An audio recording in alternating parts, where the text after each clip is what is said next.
Welcome back to the research world. In this video tutorial, I will show you how to convert documents in the hard form into the soft form. So how to do it? Let's follow the steps. First of all, take picture of your document in hard form. For example, this is a promotion letter in the hard form, and I need to convert it to the soft form. First of all, open your Google Gemini app, click on this plus sign, click on Upload Files.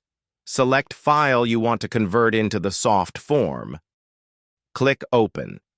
Now write the prompt as Convert to the soft form and press Enter. Wait for the few seconds. Google Gemini is analyzing this application in the soft form. It has converted the text into the soft form. Copy this text. Open your Word document and paste it.